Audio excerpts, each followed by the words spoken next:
Hey, thanks so much for checking out the Nikhil Hogan Show. The show is available for free on multiple platforms such as most major podcast platforms, Facebook, and YouTube. If you enjoy the content, please subscribe for the latest episodes, and please like and share the content with others. Also, please check out nikhilhogan.com for updates on my upcoming book, Why Children Quit Music, and resources for more interesting music topics. Now, let's get to the show. On today's show, I'm really happy to talk to acclaimed concert pianist, composer, improviser, and conductor Dr. Robert Levin. We talk about his musical background, how he learned to improvise on the piano in the classical tradition, his knowledge of the performance practices of Mozart, and much, much more. Stay tuned. You're listening to The Nikhil Hogan Show.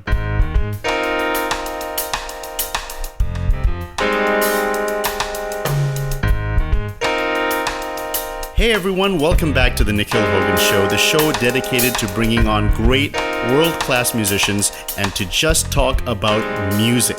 I'm so delighted to introduce my guest today, pianist and conductor Dr. Robert Levin, an international performing concert pianist. He has performed throughout the US, Europe, Australia, and Asia. As a recording artist, he has recorded for DG Archiv, Decca, Deutsche Grammophon Yellow Label, SONY Classical, and more.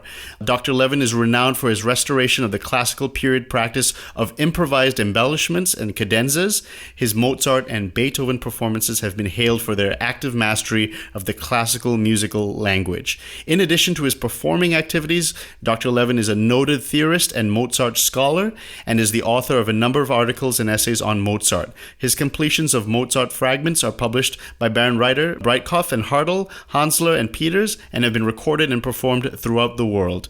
In 2016, he was inducted as honorary member of the American Academy of Arts and Letters. He is currently the inaugural Hogwood Fellow of the Academy of Ancient Music for 2017 and 2018.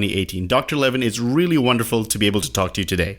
What a pleasure to be with you. Let's go back to when you were a conducting student with Hans Swarowsky, who told you that in order to play a Mozart concerto, you had to improvise. And well, first of all, what year was this, and how did you react at the time? It was 1966. It was at the International Summer Academy in Nice, in France. And Swarowsky, who of course was a legendary teacher of conducting and a deeply intellectual person who was immersed in matters of style, said to me at one point when I brought up the question of Mozart concertos, he said, well, of course, if you want to do them properly, you have to improvise. And I looked at him blankly and said, what do you mean? Where? He said, well, pretty much everywhere. When the orchestra is playing in the tutti sections, you should be playing along, doing little comments and so on. And when you come to your actual physical entry, you decorate, particularly in the recurrences of tunes when they come back. And most importantly, the cadenzas need to be improvised. And I looked at him, I said, I've got all sorts of recordings of Mozart concertos, and I go to concerts and hear them all the time. I've never heard anybody who does this. He said, well, you haven't heard Friedrich Gulda. I said, well, I have to admit that I haven't heard Friedrich Gulda play Mozart concertos, although I have great respect for him as a concert pianist, and I know that he's a fluent jazz pianist as well. And he said, well, I did a recording with him of two Mozart piano concertos, the C major K467 and the B flat major K595. You go out and get that recording, you listen to it and learn to imitate it. And so I went to the local disc shop in Nice and I found it, and it took a few weeks for me to get home to New York, and I put it on the turntable. Those were the black disc days, and I just about fell over. I'd never heard anything like this. It sounded much more like Count Basie or Duke Ellington than it sounded like Mozart. Let me ask you this, Dr. Levin. How old were you, and what was your musical training at that point? All right. Well, this is 1966. I was 18 years old, and I had been trained in New York, working with a Polish emigre named Jan Gorbati, and then later a Perlmutter student, Louis Martin. I had studied composition with Stefan Volpe, and when I was 12, my ear training teacher, who was later my piano teacher, Louis Martin, suggested to my family that if I were going to make quick progress instead of moderate progress, I should go and work with Nadia Boulanger in France. My parents didn't feel that they could afford to do that, but my mother's younger brother, who was a musician of the family, he had gotten his diploma at Juilliard in clarinet, and then after the war, he was one of the first Fulbright scholars. He went to Paris for 4 years and studied flute, oboe, clarinet, saxophone, and later even bassoon. And he said, well, I'll pay for it. It would be nice to go back to France. I haven't been there in 9 years, and I'll take care of the brat. And so he went over there with me, and for the next 3 summers, I was at Fontainebleau at the American Conservatory working with Nadia Boulanger on composition, on theory, and occasionally playing piano for her, having master classes with Robert Cassatsu and Clifford Curzon.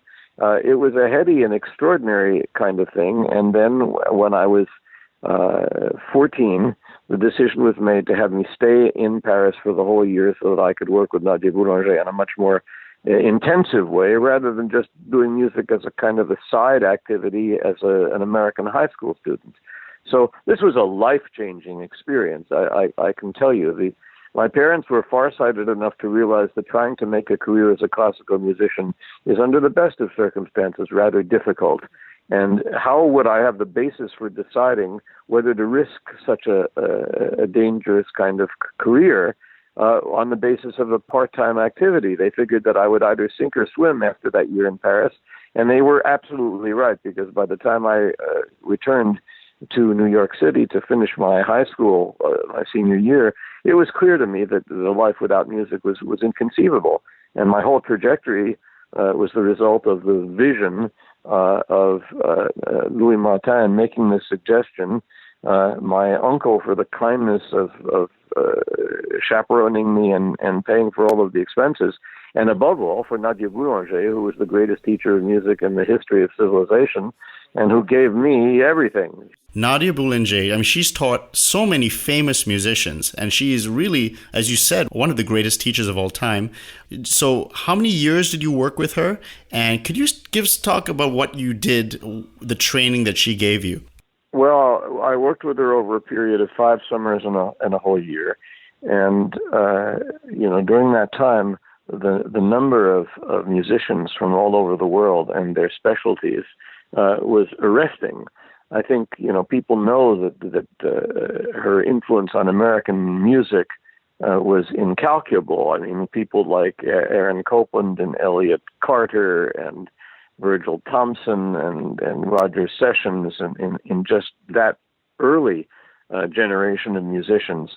But sometimes people tend to forget that she also taught a large number of jazz musicians, including Quincy Jones and Donald Byrd. And she was the one who told Astor Piazzolla not to compose string quartets and symphonies, but tangos, because he was born to do so.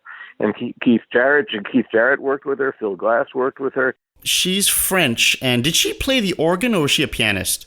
She did. She played both piano and organ, and she conducted. Did you already at that young age start to have that creative bent in the terms of composing and not just piano playing? Yes, I started to compose just about at the same time I started to play the piano. And so from the age of 6 or 7, I started the piano when I was about 5. When my uncle returned from Europe, my parents related to him that I was singing all of the time. I was singing the music that they played on the phonograph, that they played on the radio. It was just coming right back. And whatever they played opera, so I sang something from Don Giovanni. They played something from The King and I or South Pacific, and I sang that. They played a American folk song, and I sang that. I've got recordings of me at age 24 months singing this stuff. Do you have perfect pitch? Yes, I do. When my uncle came back from his studies in France, my parents said he's singing all of the time. Maybe he's got some sort of musical activities. My uncle tested me, realized immediately that I had perfect pitch, and so he threw the book at me and trained me in ear training and solfège, which he had gotten, when he was 17 years old at Juilliard, and I got when I was 5. So it was an extraordinary stroke of fortune. But you asked what Nadia Boulanger taught, and there was a picture on her piano of the philosopher and poet Paul Valéry, and it was dedicated to her, and it said, "To Nadia Boulanger, who ordains enthusiasm and discipline." And, that was the yin and yang of her philosophy, the combination of the oil and the vinegar, if you wish, that there was an enormous amount of advocacy and enthusiasm and spiritual depth on the one hand, and on the other, an absolutely ruthless insistence on technical mastery of details. That involved hearing, it involved style, it involved understanding of rhythm. She would look at a piece of music that you would bring into a lesson, and she would say nothing and read over it for a long time. And then she'd turn back a couple of pages to page 2 and put her finger on a note in the left hand and said, "That B flat there, you sure it shouldn't be a B natural?" And, you'd go home and you'd look at it and you'd think about that B flat, that B natural. And suddenly you realized sometimes that by changing that B flat to that B natural, that was the most stunning moment in the piece. That absolutely shone a light on it that was fantastic. Or what changing that B flat to a B natural did was to take your hand and pull out the bottom card of a house of cards. And what it showed was that the whole thing was no good. And she would never tell you that. She wouldn't tell you that, you see.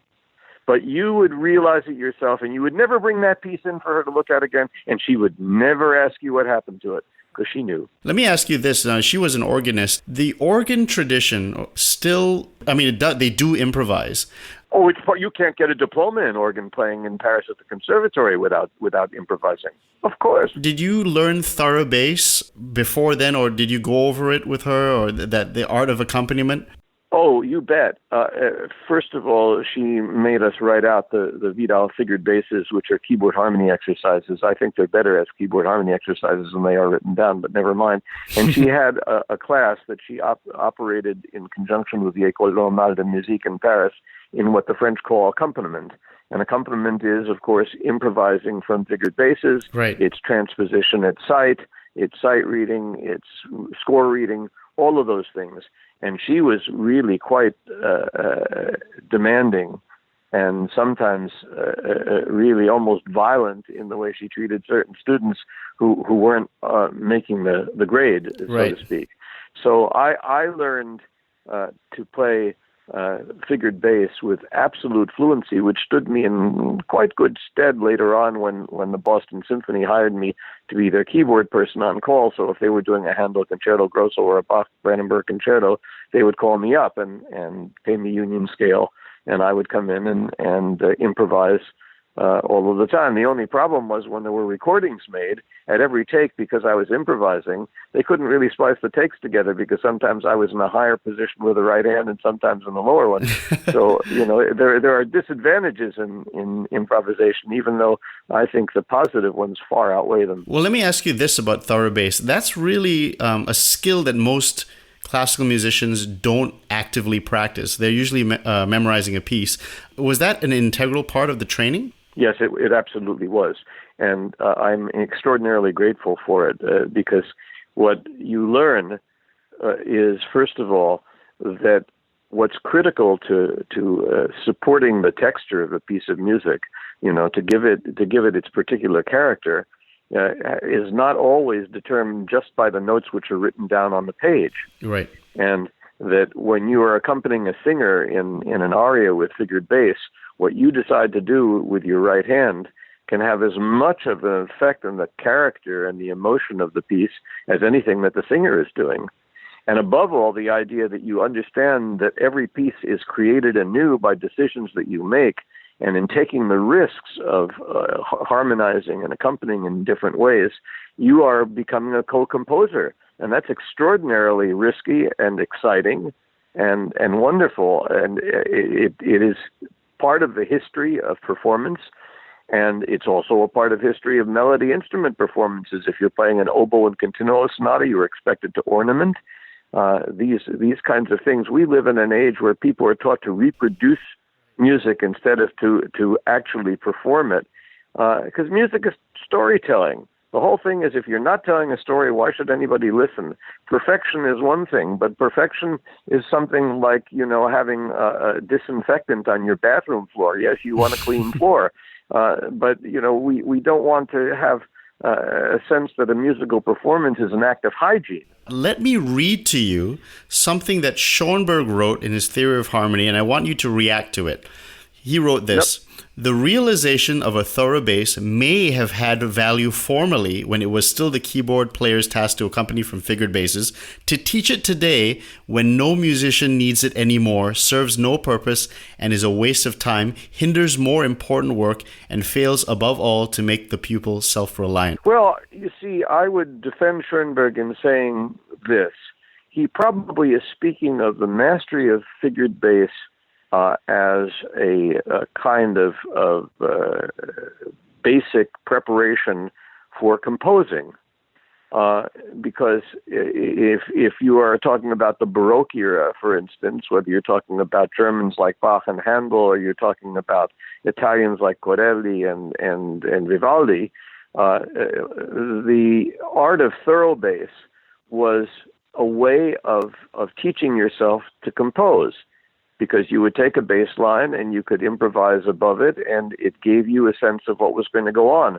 When you start to talk about the language of the 20th century, where, in fact, not only are you not going to have a continual part in a piece that you're going to write, but the music itself is atonal or serial, then the idea that a figured bass is going to prepare you to compose contemporary music is something that I can imagine that Schoenberg would find irrelevant. But on the other hand, I mean, if we're talking about performers... But he himself, he knew figured bass very well. Of course he did, and it's often the irony that people who do things the best are the first to right. To argue that they're no longer necessary, yeah. You see. So that's an irony which I saw a great deal in my years as a teacher. That often the people who were the most bent on abolishing strict standards are people who were forced to learn them themselves and couldn't do what they did except for having those things. The fact is that figured bass is a fantastic way to train your ear to think syntactically and creatively. And I would argue that even if you're going to be a composer of atonal or serial music, or anyway non-tonal music, learning the way that grammatical hierarchy works, learning how it builds and takes you in different directions, becomes a technique which you can extrapolate and turn into a style which is different. I mean, after all, Stravinsky in his neoclassical period wrote pieces that were mostly sort of tonal, but with all sorts of dissonances, but he couldn't have done that if he didn't understand what the normal things are. A friend of mine suggested to me that Philip Glass went to Nadia Boulanger to study all of this rigid discipline so that he could then know exactly how to disregard it all. I don't know whether that's the way he felt about it, but just because we don't anymore do what people did in the past doesn't mean it's not worth learning. Because if you don't understand old music, how are you going to create a bridge from the past to the future? Well, let's keep the story going. Let's go back to Hans Swarowsky, and you listened to those records by Friedrich Gulda, and how did that affect you, and how did you then begin your journey? You mentioned in some interviews that you really had to teach yourself. Well, I did, in a sense, have to teach myself because, at that time, I went back to Harvard. I was an undergraduate at Harvard, and I wanted very, very much to get involved in more conducting. And I wrote a note to Clifford Curzon, for whom I had played in Fontainebleau, and I asked him if he would write a letter of recommendation for me to study with George Szell, which he did. And I went out to Cleveland, and I auditioned for Szell, and he accepted me.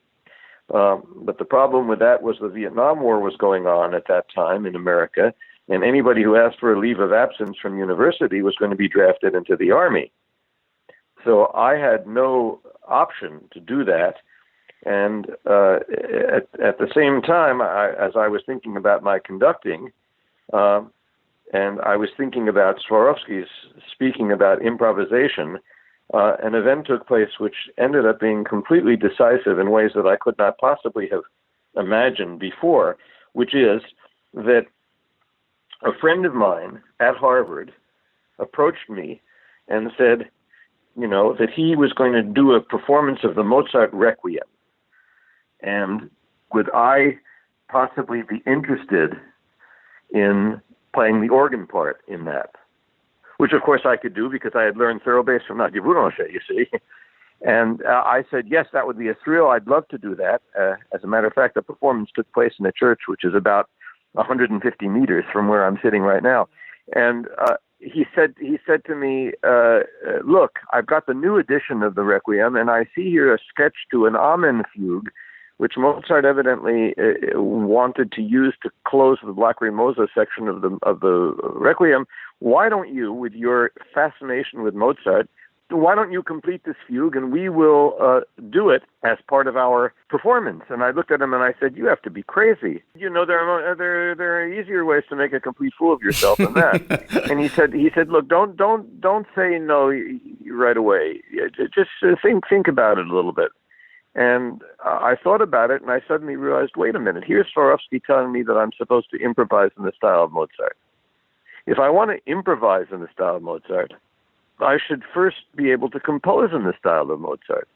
So this is not a situation in which someone says to you, here's a hammer and chisel, here's the unfinished Pietà of Michelangelo at the Bärenreiter Museum, go to it, fellow, see what you can do. Or someone says, here's an unfinished Rembrandt painting, here's some oil paintings, here are a couple of brushes, go at it. In this particular case, what I was doing would not affect the existence of the original piece. It would be a one-off. I couldn't imagine that I could possibly succeed, but, failure is instructive as well as success, and in the meantime, it might get me on the way of feeling more and more close to Mozart's language in a way that would help me to try to do what Swarowsky was asking me to do. So in the end, I told him I would do it, and I did do it, and when I did that, I was a junior at Harvard and looking to write an honors thesis as part of my graduation requirements. And I was in the French department. I was going to write a thesis on the poems of Charles Baudelaire. And suddenly I thought, now this is an interesting thing. Here's this Requiem, which Mozart never finished because of his death. And that was an act of fate. But I wonder if there are any other pieces by Mozart that he began, which he never finished. That could be interesting. You've said this before. Mozart left over 140 unfinished works. That's correct. It's absolutely astonishing, and it surpasses that of any major composer. And most of these are not dry runs that just didn't pan out. There are some of those where you can see he starts this and says, this just isn't working, or this just isn't good enough. You can always tell the ones that are thrown away because they're just not top drawer. They're not worthy. But most of the fragments are very interesting, and some of them are more interesting than some of the finished pieces. And when Alan Tyson, the British musicologist, did an inventory of all of the paper types that Mozart used throughout his life, figuring that you use music paper, which is expensive, the way you use postage stamps. And that is to say, you don't tend to buy new stamps until you've used up the old ones. He thought if we have dated manuscripts by Mozart in a particular paper type, probably the undated ones with the same paper were written at the same time. Well, that redated Mozart pieces by as much as 10 years, which is enormous. And what it also showed was that there were many famous Mozart pieces that were begun on paper 1 year and finished on paper 2, 3, 4, 5, even 10 years later. So that places these fragments in a completely different light. You begin to realize, people say, gosh, if only Mozart had lived longer, what do you think he might have composed? Well, these fragments are a very, very good indication, you see, of what he would have composed. Let's talk about Mozart himself now. What was his training like? Do we have any idea of how he was trained? But what sources do we know of how he learned and his training that's perhaps different from how we train musicians today? We don't have much in the way of manuscripts of Mozart learning through the great disciplines, but we do know how he was taught through the way he taught others. And we have these priceless fascicles of Mozart as a teacher, as a theory and composition teacher. And what he does, we have the work that he did with Barbara Ployer, the work that he did with Thomas Atwood, the work that he did with Freistetler, Franz Jakob Freistetler. And what's fascinating about all of these, which have been preserved and, by the way, published within the new Mozart edition, is that he taught strictly figured bass and harmonization of melodies and species counterpoint and composition lessons where he'd give you the first half of a minuet and you'd have to compose the second half of the minuet. And he was very, very strict. But the fact that Mozart is doing this and that he also is trying to teach improvisation to his sister through the system of improvisation exactly as described by Carl Philipp Emanuel Bach in his essay on the true manner of playing the clavier. Oh, wait, hold on a second. So that was a very famous educational treatise written by the son of J.S. Bach, right? That's correct. And what it tells you above all, since when somebody writes a piece, they're not a book, they're not writing about what's being done now. They're writing about what has happened up till now. And so if you really want to know how to play the music of J.S. Bach, the treatise of his son is invaluable. And the violin treatise by Mozart's father tells you how Mozart was trained. So one way or another, from one generation to another, there's an enormous amount to be learned. And you have Nannerl, Mozart's sister, trying to do something like improvisation. She's not trained as an improviser. She's trained as a reproducer, as a performer in today's sense. And so she writes her brother a letter and says, I say, would you please write me a short preambulum, but this time from C major to B flat major, so I can learn it by and by.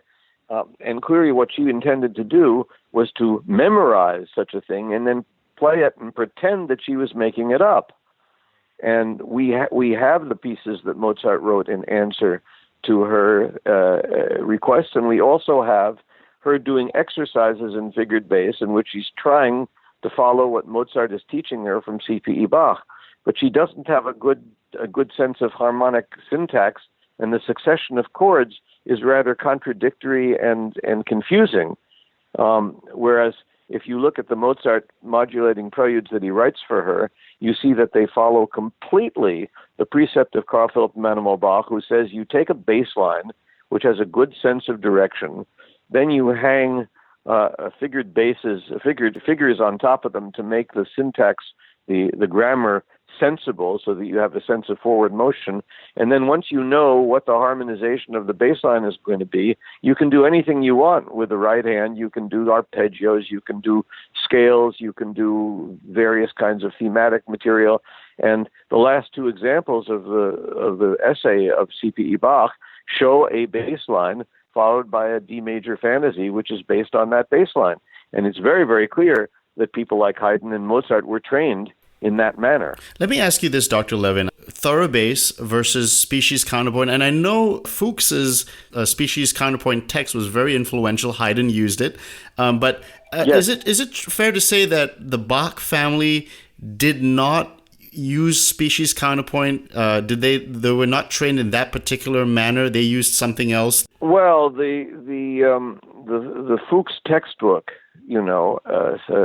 Steps to Parnassus, Gradus ad Parnassum. We have no indication that kind of invention is one that was used by Bach. I'd have to look up the precise publication date to see exactly when Fuchs published it. It was in the 18th century for sure. But there's a lot of material that's still waiting to be published. We have some information about how Bach is teaching his sons how to write music, but I have not seen anything that employs the principles of species counterpoint, which, after all, are designed by Fuchs not as an example. I mean, this is interesting in light of Schoenberg's quote, not as an example of training people how to compose in the Baroque style when he was alive, but rather to imitate and to master the style of Palestrina. So it's an antiquarian study which has been used ever since, because it does certainly require a great deal of discipline, and there are various ways to do species counterpoint. One of them is to do it in major and in minor, and the other one is to do it using the modes, the old church modes, which would seem more appropriate considering if you're trying to do Palestrina and the international Flemish school. Things were not simply done in major and minor at that time. I had to work through species counterpoint when I studied with Nadia Boulanger. She used the counterpoint textbook of Marcel Dupré, the great organist. And later, of course, I got to know the textbook of Jeppesen, which I used. And I also worked on species counterpoint with Suzanne Bloch, the daughter of Ernest Bloch, the composer, and she was a lutenist. And so I got species counterpoint thrown at me in various ways. And then I was working on fugue with Nadia Boulanger using the Gédage treatise on fugue. He only got to write the first half of what was going to be a 2-volume treatise, the first half being on the academic fugue and the second one being on Bach fugues. But the simple answer to your question is I know of no indication that Bach in his own pedagogy used species counterpoint. So there are really two educational grains. Are they sympathetic in any way? Because we know Bach improvised fugues. Well, improvising fugues was indeed a central aspect and challenge of 18th century and later performance. You could listen to any number of French-trained organists who do just that in an extraordinary way. You have also the tradition, of course, of the great organ symphonies of Widor and Vierne and their followers. I heard Pierre Cochereau improvising organ symphonies in my time when I was a student, and it was quite a fascinating and absolutely brilliant kind of thing to do. The fact of the matter is that figured bass is a way of understanding composition in a variety of styles. It helps generate from the bottom a melodic and harmonic framework. And the important thing is to understand how the syntax of harmonic progression works, how one chord is at rest, it goes to a chord which is a little bit more tense, where then follows one which is a little bit more tense, and you get to a point of ultimate tension and you resolve it, and that takes a piece forward. And it's very clear if you play the preludes of the Well-Tempered Clavier, for instance, by Bach, that this is what things are required. Nadia Boulanger always used to say that any person with a good mind who understood the discipline could write satisfactory counterpoint, but only a born musician could write good harmony. Because the rules and limitations of counterpoint, of species counterpoint, are so great that if you do things which are not incorrect, which are correct, they will sound aesthetically good. Whereas when you write harmony, there are all sorts of choices. Which note are you going to put on the top? Which are you going to put in the middle? What doublings are you going to do? Will there be 2 C's in the chord and 1 E and 1 G, or you're going to have 2 G's and an E and a C? These kinds of decisions have aesthetic consequences, and they produce flavorings and implications which are very, very important. And you can see this over and over when you look at composers whose understanding and mastery of voice leading is exquisite, like Mozart and Schubert. Let's get back to Mozart now. It actually astonishes people that, because people are so used to the idea of classical music and classical performances being you start at point A, you end at point B, and you memorize it, and if there's a wrong note, that's bad. But it astonishes people that Mozart was a major improviser. He improvised a lot. Can you talk about how big improvisation was to perhaps, say, a piano concerto? Well, we go back to what Swarowsky said, which is that the pianist, of course, was the leader of the orchestra as well as the soloist. And so by leading the orchestra, you were playing continuo, and Mozart explicitly calls for it. He says that the left hand is to be played with the string basses. Meaning, of course, that your right hand is then to improvise an accompaniment based on the harmonic progressions. And That Mozart expected the return of themes to be decorated is amply illustrated, particularly by his piano sonatas. Also, some of his piano concertos were the richest, most luxuriant embellishment takes place when tunes come back. And then, of course, there are the cadenzas, which he did not write for his own use, but he wrote for the use of his pupils and his sister. And in some cases, we have 3 different cadenzas to the same spot in the concerto, and they're totally different, showing you that there isn't any definitive way of executing these things. I mean, some people have suggested that Mozart's cadenzas were written for his own personal use. But, you know, if you look at the fact that in one case he apologizes for the amount of time it's taken him to send written cadenzas to his sister so that she can perform one of his concertos. He said, but you see, when I play this piece, I just play the first thing that falls into my head. Let me segue to 1989 at a conference on Mozart Piano Concertos. You caused a sensation when, after everyone had finished performing, you performed and you improvised. It was an electrifying experience for the attendees, for everyone. And the next day, the host of the conference mentioned that maybe we shouldn't do that, and everybody booed him. Yes, I remember that very, very vividly. The person was saying, well, but there's a big risk, and if you slip, then there's a wrong note that comes out, and it's this and that. And then people got up and said, well, for heaven's sake, this is such a sense of adventure, such a sense of tension. It's just absolutely amazing. Of course, there's going to be some blood on the tracks. Did they know that you were doing that, or did that come as a complete surprise? No, they knew that I was going to do it. Okay. They knew because we were talking over the days of the conference, which was in Ann Arbor in Michigan, and there were, I think, 11 people playing 10 concertos because in one case, Seth and Maurice Carlin played the double concerto, and some were done with conductor, that was Sir Roger Norrington, and some were done without conductor or led from the keyboard. And we tried different positions of placing the piano versus placing the orchestra. And we had articles and presentations about issues that come up in terms of the performance of Mozart's concertos. And those have been published in an anthology edited by Neil Zaslow and published by the University of Michigan. So, yes, the people knew that I was going to do this. And, I took Swarowsky very, very seriously and started while I was still an undergraduate at Harvard to improvise cadenzas, and I did it more and more frequently. After improvising cadenzas and embellishing repeats of main themes and so on and so forth, I started improvising free fantasies.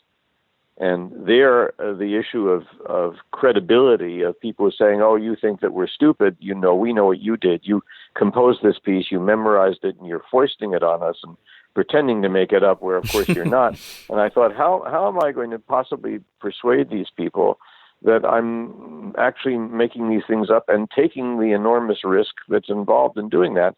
And I thought the way to do that is to have the audience actually supply the themes. So we got golf pencils and little pieces of paper with staff on them, and the audience was invited to write something down that was in the style of Mozart or was actually by Mozart, but please no Berlioz and please no Beatles and so on and so forth. As wonderful as all of those things are, and if you want me to improvise a fantasy in the style of Mozart, then it has to have tunes that sound like Mozart, and then the happenstance of what keys those tunes were written in would determine whether I had to make far-flung modulations or whether I could stay close to home. And I would make it a habit, like Mozart, of coming back to the original idea at the end so that there was a unity of the whole thing. And the first time I did that was in Gidon Kramer's festival in Lockenhaus, where it caused, I have to say, something of a sensation. And then after that, I did it a great deal. And in fact, people would ask me to do it. The concert promoters would say, we'd like you to come out and play a Beethoven or a Mozart concerto, but would you do one of your improvised fantasies? And I said, sure, it's fine. It's a parlor game, but it's fun. Let me ask you a question. What has been the reaction by your peers who are concert pianists who do play Mozart? And are they curious? Are they horrified? Are they intrigued? What has been the general reaction? It runs the gamut. There are those people who say, well, I wish I could do what you could do, but I can't. And I turn to them and I say, yes, of course you can. You want to break an omelet, you want to make an omelet, you got to break some eggs. All you have to do is be willing to accept the risk that something may go wrong. And if you're willing to do that, which you're doing anyway, if you're playing a concerto, things can go wrong. Why not try to do it and enliven the music? And then there are some people who really need very, very little encouragement. In the younger generation, some of the people I teach at Juilliard, I had a course in classical improvisation at Harvard, and you get these people who sit down and they really, they don't have the inhibitions and they do it really very well. I'm delighted, that I'm no longer the only person out there. Dr. Levin, you were the only one. You were the only one. Yeah, for about 25 years, there was I and nobody else. So nowadays, there's more possibility people can talk about the culture of improvisation and the consequences of doing it and the sorts of things that are necessary to observe. For instance, you can improvise or compose a cadenza in the style of Mozart and still manage to overlook certain characteristics of what he does or what he doesn't do that if you don't notice will somehow undermine the integrity of what you do, such as the fact that no Mozart cadenza modulates. You may think that's a strange thing. In Beethoven, all of his cadenzas modulate, but in Mozart's, they don't. And if you're going to compose in the style of Mozart, you probably should respect the limits of his piano from F to F, low F to high F, and not go above it, because if you go above it, it's a little bit like watching a movie that's supposed to take place in Paris in 1927, and there's a 1945 car that goes by. Right, that's right. Or an airplane. Yes, well, there is, I think, one of those Merchant Ivory films, I think it's Sense and Sensibility. There's this beautiful outdoor shot in the English countryside, and in the back of the sky, an airplane goes over. And the funny thing about that is a lot of people probably aren't going to laugh because they're so used to seeing airplanes go over that it will not occur to them that in the 1790s there weren't a lot of Air France or British Airways planes going around. Let me read to you a quote that you've said about improvisation. Improvisation, it's like a PhD candidate taking general's exams. You're putting all of your knowledge and experience to an instantaneous test, and in order to prepare for that examination, you have to do a great deal of study. I kind of wonder when a pianist who's spent his entire life sight reading, memorizing long concertos, difficult pieces, it is a completely almost different way of thinking. Yes, it is a completely different way of thinking. But what one discovers, and this is to me maybe the most important thing, it's not just about the improvisations, and maybe in the end it's not really about the improvisations. What's interesting is this, that when you realize that at the moment of embellishment or at the moment of creating a cadenza out of whole cloth, when you realize that there's so many choices, there's so many things that you could do. You could choose this theme to begin the cadenza or that theme. You could start in the left hand. You could start in the right hand. You can do something which is a bit imitative. You can do something which is more songful. You have all of these things that you can do. What are you going to choose?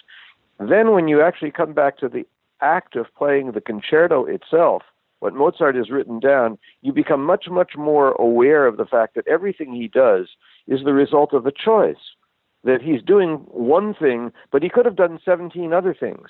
And so suddenly the entire piece becomes impulsive, becomes dangerous, becomes unpredictable because of the performance style, which is much closer to jazz. That's actually a very interesting point. You say there are many ways to do something. When a student now learns about perhaps a plagal cadence or a perfect cadence, in many ways they think of it as notes on a piece of paper, but isn't it true there are many ways to do a perfect cadence? Many, many ways. Yes, they are. You have to just simply agree with two conditions, which is that your two chords have to be in the root position with the main note of the chord on the bottom, and that the main note of the scale, the tonic note, has to be in the top at the end. Provided you do that, there are any number of ways that you can skin that particular cat. In your experience, many of your peers, do they know figured bass pianists? Do they utilize figured bass in any way? I know that there's some of them who are well trained in good schools who do, and there are quite a few of them who do not. I taught for over 20 years at Harvard, and a couple of years ago, Harvard abolished the theory requirement for its undergraduates, which to me is astonishing. I can't imagine giving a basic education to a young musician and not having them do that. You might as well tell people who are studying Shakespeare that is enough to watch a movie and you don't have to actually read the play. In fact, the word improvisation, let me get your take on this. For actually nowadays, many people in the classical performance world, when they think of the word improvisation, they don't actually think of different notes. They just think of a different interpretation of the given notes. Well, I wouldn't entirely disagree with that. I remember being at Ravinia at the festival at the Staines Institute for Young Artists that I attend on a somewhat regular basis. And there was a master class, and sitting next to me was Menachem Pressler, the great, great pianist. And a slow movement of a Mozart sonata was played. And when it came time for the faculty to comment, I raised my hands and I said, this was very beautiful playing and very sensitive and admirable in every way.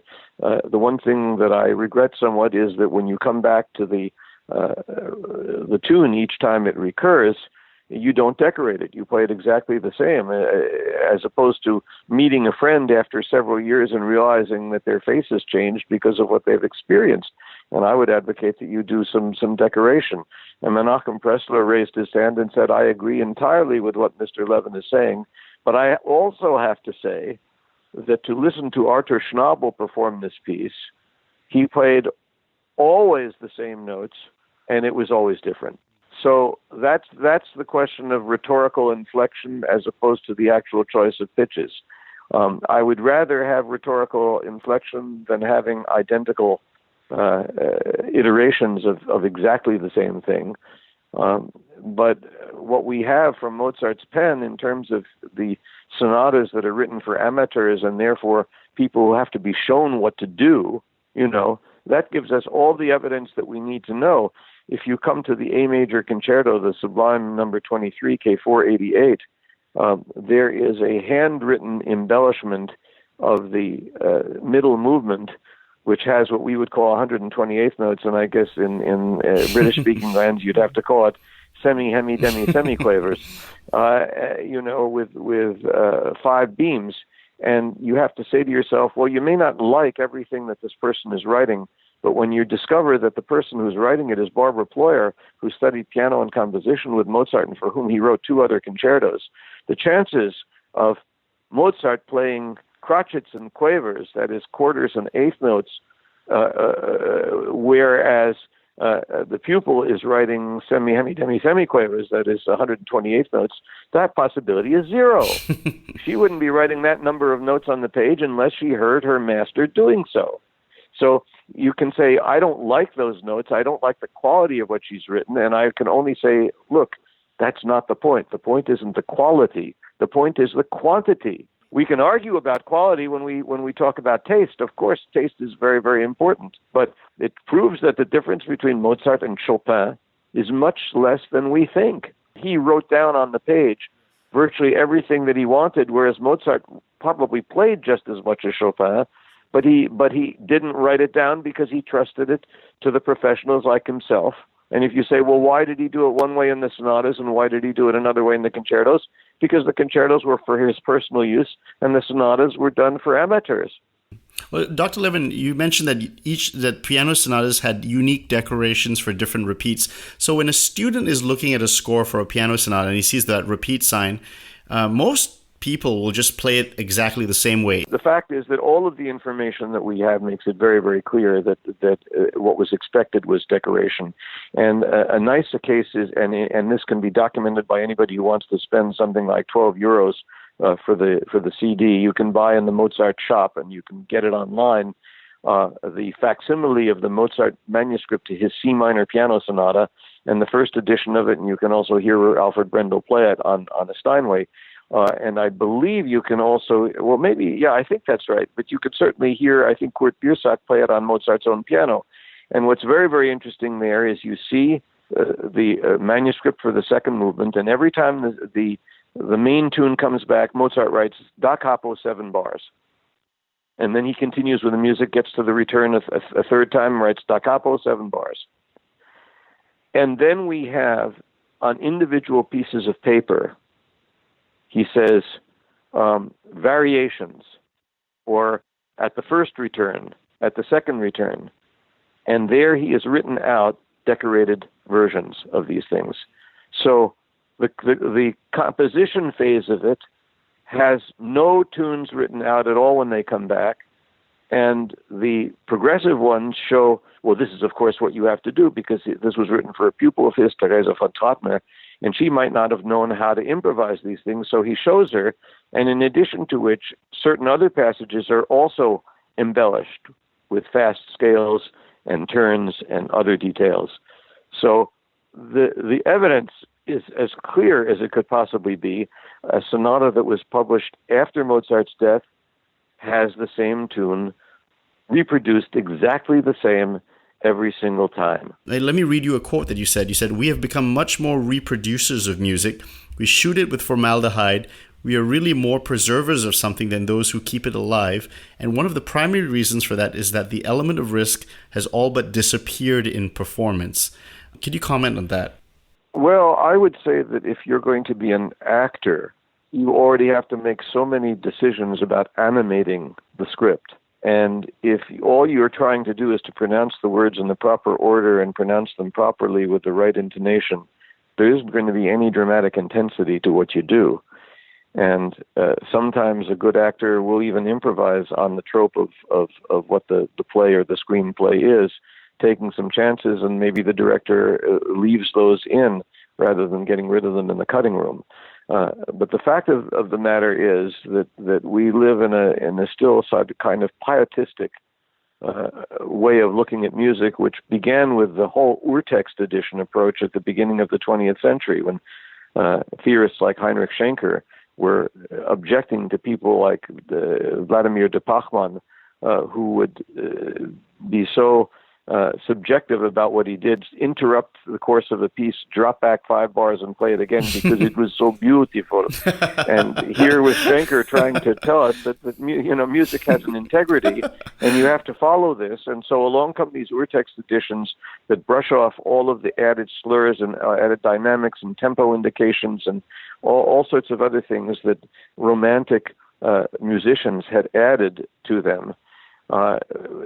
Putting on tinted glasses, so as it were, and people like Rudolf Serkin, for instance, who were very, very much conscious of their responsibility to the genius of composers, wishing to play exactly what the composer wrote and no more. And Urtext editions are very much a part of our training now, but it's chimerical because the fact is, Henley is printing 3 different editions of the Beethoven piano sonatas. All 3 of them claim to be Urtext, and their readings are different. I think, look, it's terribly important to know what the composer intended. That's absolutely true. The idea that you're going to do anything you want with a piece of music is arrogant and irresponsible because the composer knows what she or he is doing. But nonetheless, there is a stage at which you have a personal stake in things. You read everything you can read. You study everything you can study. You practice assiduously. You use the best editions. And then, you put on your regalia. You walk out on stage, and you've got a job to do. You've got a story to tell.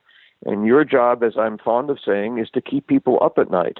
The only way you can keep people up at night is you mess up their blood pressure because they get so involved in what's happening. If Mission Impossible 3 is more exciting than the Beethoven Hammerklavier Sonata, the problem is not Beethoven's, the problem is ours. And, well, what's the difference between the culture of the audience back in Mozart's time and the audience now? Did Mozart's audience expect improvisation? Well, they certainly did because the handbills of his concerts said that he was going to. Really? Yeah. You can see, Mozart is going to be playing a new concerto of his own composition, and he will be improvising on a special pianoforte pedal that he has had constructed. So it was like an organ. It was a pedal piano. And we know these things. These things are absolutely documented. And, the people who came to his concerts were mostly of the upper middle class and above all the aristocracy. And these are people who were well educated. They knew what they were doing. When Mozart played the C minor slow movement to his E-flat piano concerto K482, which is a heartbreaking piece, a series of variations that ends in utter bleak despair, the audience went completely wild and cheered until Mozart had to play it again because they knew that there was no chance that they would ever hear this piece again. That's right. This was the only chance that they had, and so the only hope to experience it again was to experience it immediately. Now, you imagine today an audience cheering after a slow movement. That's amazing. See, I mean, we live in a much more gymnastic kind of frame. We want people who play louder and faster than anybody else, and God knows we have people who are playing more correctly and louder and faster than before. The question is that a life-changing moment? Well, to end off, Dr. Levin, I want to have some fun, and these are going to be fun questions. You don't have to think about the answer too seriously. Just really quick, top three this, top three that. So I just want to put you on the hot seat, and this is totally for fun. Okay, so what are your top three piano sonatas of Mozart? Well, what a tough question. Certainly 576, the D major. Certainly C minor, 457. After that, it starts to get tricky. Maybe 533 F major, but that's leaving a lot of favorites on the wayside. I love 333 too. So I mean, it will go on and on. It's tough. What about top three piano concertos for Mozart? That's even harder. But I mean, certainly the C major 467 will be on that list. Certainly 488 A major will be on that list.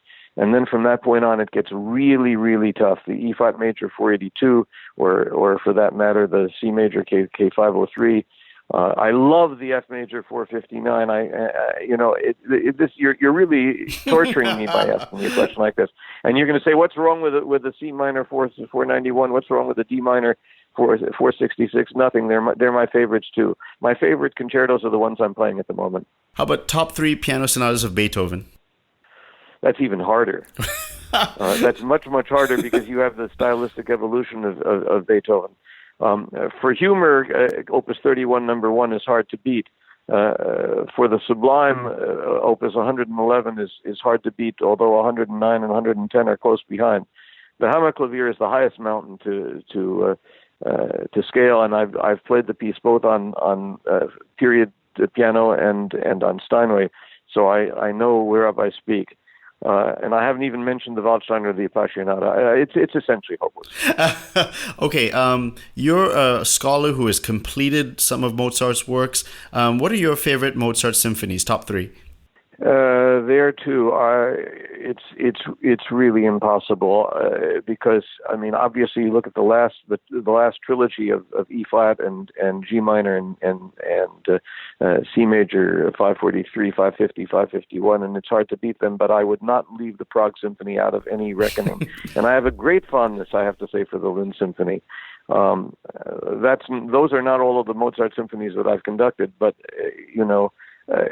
again, it depends on your mood. If despair is where you are, then the G minor symphony is what you need. If you want to see the ringing down of the 18th century and majesty and triumph, then the Jupiter Symphony can't be surpassed.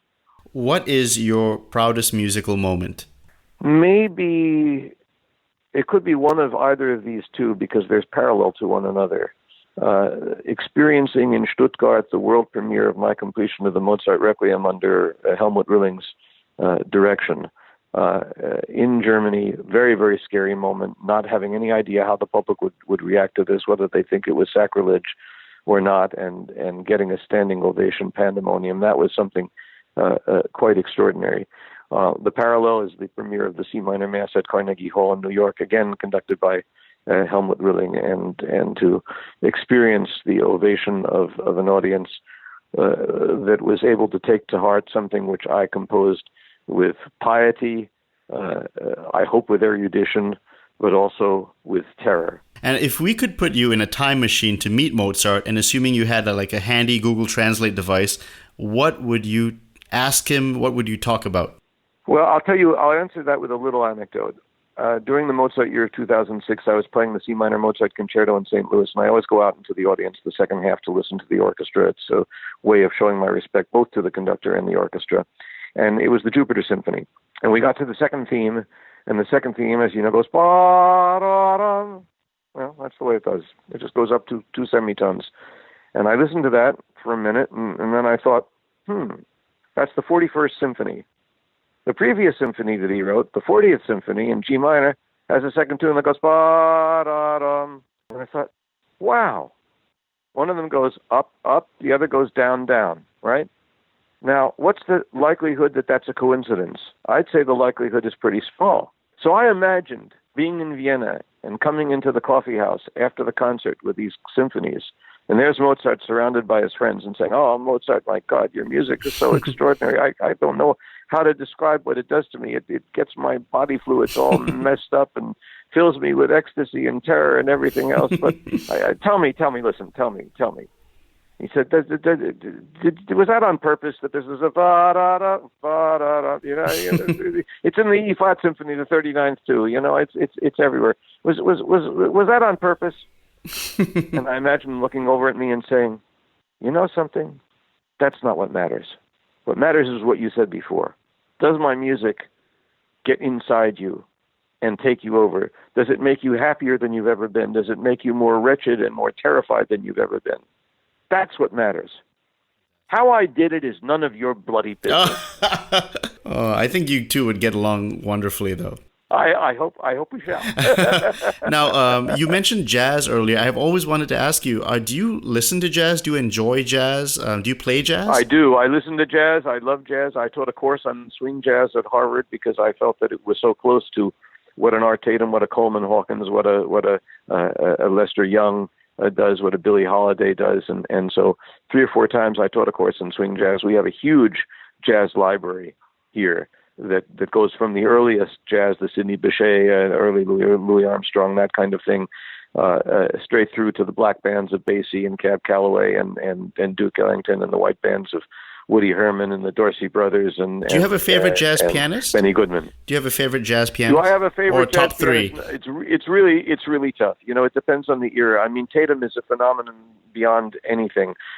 Teddy Wilson is a great player. I love Bill Evans, for instance, and among the newer pianists, I'm a big fan of Brad Mehldau. Wonderful. Well, the great Dr. Levin, who single-handedly, I think, kept classical improvisation alive all these years and is now, I would say you are really responsible in a big way, especially for the piano. You're like a model for people to follow, and many people admire you. And I think if the culture changes and the way classical music is appreciated and performed changes, I think it has a big you have a lot to do with it, and so I salute you for that, and thank you so much for coming on the show. I hope you enjoyed the questions and enjoyed talking to me. Bless you. It was an absolute pleasure. Thank you so much for listening to my interview with the great Dr. Robert Levin. Such an honor for me. I'm really interested in classical improvisation, and I really want to promote it. I hope it becomes the norm rather than the exception within the world of classical music. It's really a joy for me to do these interviews, and I'm really grateful for all of you who listen to them. Please share, like, and follow the show on social media, and I really appreciate it. Thank you again, and I'll see you at the next show.